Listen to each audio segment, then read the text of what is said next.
Hello friends, तमारू खूब खूब स्वागत है मारा चेनल बीनास क्रिएशन गुजराती में। आज આપણે બનાવીશું ખાટિયા મગ એટલે કે છાશવાળા મગ। તો આજે આપણે ખાટી છાશમાંથી મગનું શાક વઘારીશું અને ખૂબ જ ટેસ્ટી બને છે। તો ક્યારે જો આવું શાક ન બનાવ્યું હોય તો જરૂરથી ટ્રાય કરજો। મારી આ રેસીપી ગમે તો વિડીયોને લાઇક શેર સબસ્ક્રાઈબ જરૂરથી કરજો। તો ચાલો ફ્રેન્ડ્સ, બનાવવાનું શરૂ કરીએ। મગનું છાશવાળું શાક। તો ખાટી છાશથી આજે આપણે આ શાક વઘારીશું। તો અહીંયા મગનું શાક બનાવવા માટે મેં અહીંયા કુકર લઈ લીધું છે અને એક વાટકી જેટલા અહીંયા મગ એડ કરી દીધા છે। મગને આપણે 2 થી 3 પાણીથી ધોઈ લઈશું, ત્યારબાદ આપણે તેને બાફવા માટે મૂકીશું।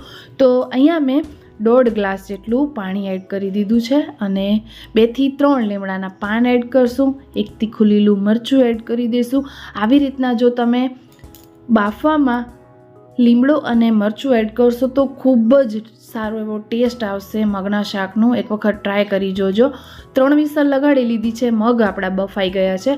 હવે આપણે મગના શાકનું વઘાર કરીશું। તો અમુક શાકના વઘાર કરવાની જ ખૂબી હોય છે, તો આપણે તેને એકદમ સરસ રીતે વ્યવસ્થિત રીતે વઘાર કરીએ ને તો એકદમ સરસ એવા ટેસ્ટી શાક બને છે। તો અહીંયા મેં તેલ લઈ લીધું છે અને તેલમાં આપણે આખા મસાલા એડ કરીશું। તો સૌથી પહેલાં તો અહીંયા મેં તજનો ટુકડો લીધો છે, ત્યારબાદ ભાદિયાન લીધું છે, તમાલપત્ર લીધું છે, 3 થી 4 મરી અને 3 થી 4 આપણે અહીંયા લવંગ લઈ લેવાના છે। એક લાલ સૂકું મરચું લઈ લઈશું। તો આ બધા જ આખા મસાલા એડ કરવાથી મગનું શાક ખૂબ જ ટેસ્ટી બને છે।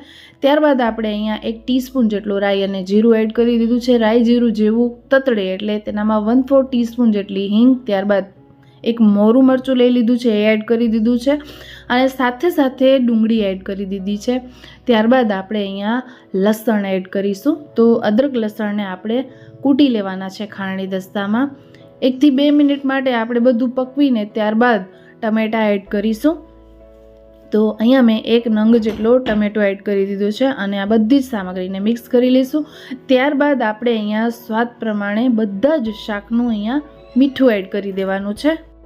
તો અહીંયા મેં જેટલા મસાલા એડ કર્યા એ બધાને 1-2 સેકન્ડ સુધી કૂક કરી લેવાના છે। ડુંગળીને 1-2 સેકન્ડ સુધી કૂક કરી લેવાની છે, મરચાંને કરી લેવાના છે, ત્યારબાદ ટમેટાને સરસ રીતે પકવી લેવાના છે। તો શાકનો ટેસ્ટ સારો એવો આવશે। તો અહીંયા તમે જોઈ શકો છો કે મેં મીઠું એડ કરી દીધું છે અને હવે આપણા આ જે શાકભાજી છે એકદમ સરસ એવા કૂક થવા આવ્યા છે। તો હવે આપણે તેનામાં બધા જ મસાલા એડ કરીશું। તો સૌથી પહેલાં તો આપણે અહીંયા લઈ લઈશું કાશ્મીરી લાલ મરચું। તો જો તમે તીખું ખાતા હો તો અહીંયા તમે તીખું પાવડર પણ એડ કરી શકો છો। 1 ચમચી જેટલો કાશ્મીરી લાલ મરચું અને 1 ચમચી જેટલું તીખું પાવડર એડ કરી શકો છો। મેં અહીંયા નથી કર્યું। હવે આપણે અહીંયા અડધી ચમચી જેટલી હળદર લઈ લેવાની છે, ત્યારબાદ 1/4 ટીસ્પૂનથી થોડો ઉપર ગરમ મસાલો લેવાનો છે અને 1 ટીસ્પૂન ભરીને અહીંયા એડ કરીશું ધાણાનો પાવડર। તો અહીંયા મેં બધા જ ઘરના મસાલા વાપર્યા છે। આનામાંથી કોઈ પણ મસાલો તમારા પાસે ન હોય અવેલેબલ તો તમે સ્કીપ કરી શકો છો। હવે આ બધા જ મસાલાને આપણે 1 થી 2 મિનિટ માટે પકવી લેવાના છે। તો મસાલા જે છે પોતાનો રસાંગ છોડશે એટલે શાક એકદમ સરસ એવું ટેસ્ટી બનશે। તો તેને પકવા માટે આપણે સાઈડમાં મૂકી દઈશું અને હવે અહીંયા ખાટી છાશ લઈ લઈશું, કારણ કે આજે આપણે ખાટિયા મગ બનાવી રહ્યા છીએ, મગનું છાશવાળું શાક બનાવી રહ્યા છીએ। તો થોડી ખાટી છાશ લેશો ને તો આ શાક ખૂબ જ ટેસ્ટી બનશે। તો અહીંયા મેં છાશ એડ કરી દીધી છે, લગભગ 1 ગ્લાસ જેટલી।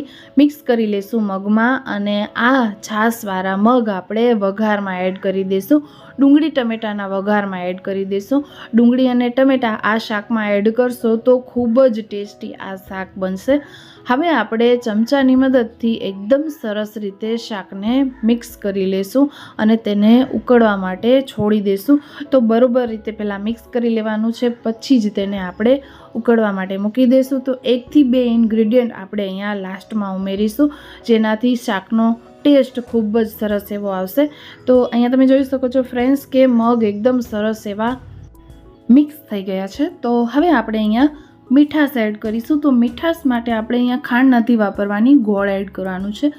ગોળથી ખૂબ જ સારો ટેસ્ટ આવશે, એટલે ખાંડ બિલકુલ એડ ન કરતા। જો ન ખાતા હોય ગોળ તો જ તમે અહીંયા 1 ટીસ્પૂન જેટલી ખાંડ એડ કરી દેજો. હવે ગોળ એડ કર્યા બાદ આપણે તેને બરોબર રીતે મિક્સ કરી લઈશું અને ઉકળવા માટે આ શાકને મૂકી દઈશું. 1-2 ઉકાળા આવશે એટલે એકદમ સરસ એવો ટેસ્ટ આવશે, કારણ કે બધા જે મસાલા છે એ પોતાની અરોમા મૂકશે એટલે ખૂબ જ સારો એવો ટેસ્ટ આવશે. હવે આપણે લાસ્ટમાં અહીંયા ધાણા ભાજી એડ કરીશું. તો આ શાકમાં થોડા વધારે દાણા એડ કરશો ને તો ખૂબ જ સારો એવો ટેસ્ટ આવશે. એક વખત વધારે દાણા એડ કરીને આ શાક તમે ટેસ્ટ કરી જોજો, કેટલું સરસ ટેસ્ટી લાગે છે. અને વગર દાણાનું પણ તમે ટેસ્ટ કરજો. તો મગના શાકમાં ધાણાનો ટેસ્ટ ખૂબ જ સારો એવો આવે છે. તો વધારે દાણા એડ કરશો ને તો એકદમ ટેસ્ટી એવું લાગશે. તો દાણા નાખીને આપણે અહીંયા મિક્સ કરી લઈશું શાકને, અને આ શાકને ફરી પાછું આપણે 2 થી 3 મિનિટ માટે ઉકાળી લઈશું. ત્યારબાદ આપણે તેને સર્વ કરીશું. તો એકદમ ખાટા મગની ઇઝી રેસિપી છે. આ રીતે બનાવશો તો ઘરવાળા બધા જ વખાણ કરતા રહી જશે, એટલું સરસ ટેસ્ટી આ શાક બનશે. તો ફ્રેન્ડ્સ, અહીંયા આપણું શાક બનીને બિલકુલ રેડી છે. 2 મિનિટ માટે મેં તેને ઢાંકીને પકવી લીધું હતું. જો તમને રસો વધારે જોઈતો હોય તો તમે તેનામાં પાણી એડ કરી શકો છો અથવા તો છાશ એડ કરી શકો છો. મેં અહીંયા ફક્ત છાશથી જ આ મગ વઘાર્યા છે. અહીંયા પાણીનો બિલકુલ ઉપયોગ નથી કર્યો, ફક્ત બાફામાં જ પાણી એડ કર્યું હતું. તો અત્યારે આપણું શાક બનીને રેડી છે. ગેસની ફ્લેમને બંધ કરી દઈશું અને આ શાકને આપણે સર્વ કરીશું. તો રેડી છે ફ્રેન્ડ્સ આપણા ખાટિયા મગ કે પછી છાશવાળા મગનું શાક. વિડીયો કેવો લાગ્યો છે મને કમેન્ટમાં કમેન્ટ કરીને જરૂરથી જણાવજો. વિડીયો કોઈ પણ કારણસર ગમ્યો હોય તો પ્લીઝ વિડીયોને લાઇક કરજો, શેર કરજો. ચેનલને હજી સુધી સબસ્ક્રાઈબ નથી કર્યું તો આવી જ નવી રેસિપીઝ જોવા માટે ચેનલને સબસ્ક્રાઈબ જરૂરથી કરજો. બાજુમાં રહેલા બેલ આઇકોનને જરૂરથી પ્રેસ કરજો, જેથી તમને મારા આવાવાળા નવા વિડીયોઝની નોટિફિકેશન મળતી રહે.